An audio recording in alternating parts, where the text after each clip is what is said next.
Okay, I wanted to make a short video here quickly with the Powertune digital dash. I've got it set up over there. It's not in how it's going to be. I'm going to order that little insert for the S chassis.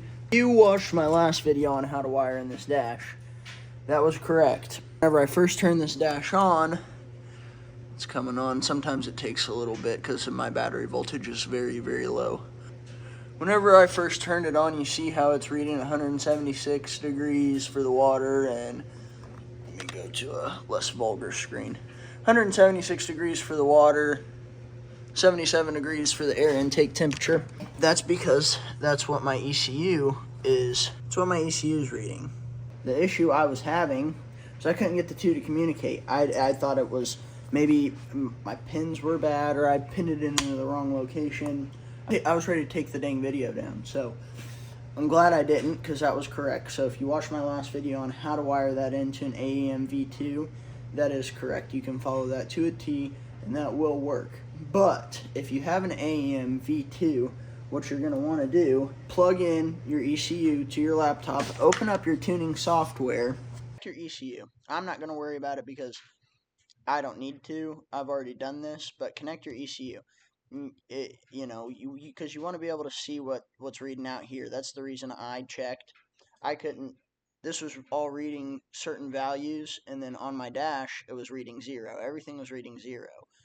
ECU was on, powered on, connected to the laptop. That wasn't the issue. The issue was the ECU and the laptop weren't communicating through the CAN high and the CAN low. So you need to go over to your setup wizard, come down here and find telemetry AEM net.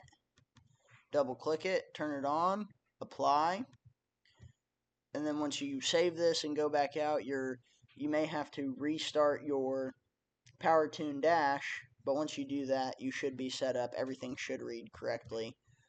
And once you run your car and get your motor in, you need to go in and I'd make sure that all your values are reading correctly. But I know that that's what the ECU is reading because that's what it was reading before. But when you come in here, you're going to come into your settings tab to make sure that this works correctly. You're going to go to your startup, and you want your settings to look exactly like this. AEM V2, 500 kilobits, and my speed source is GPS. And then you'll apply that, and once you apply that, it'll restart, and that's kind of required for your CAN bus to work and communicate correctly. Another thing you're going to want to do on here, just an extra deal, I'd connect it to the Wi-Fi, I'd update it, and update your tracks.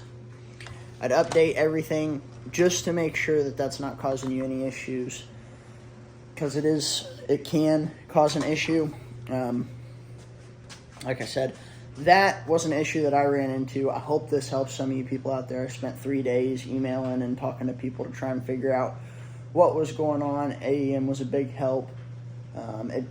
I say 3 days emailing and talking. I was running around like a chicken with my head cut off from Saturday to Sunday, waiting on AEM to email me back on Monday. I also talked to Powertune, and he gave me the same exact answer. So if you have any other questions than that, you can email Powertune, Powertune Digital on Instagram or Facebook, or you could email AEM or just go to their website and you can find their tech support. They're great help. Like I said, I hope this helps out. Thanks for watching. Peace out.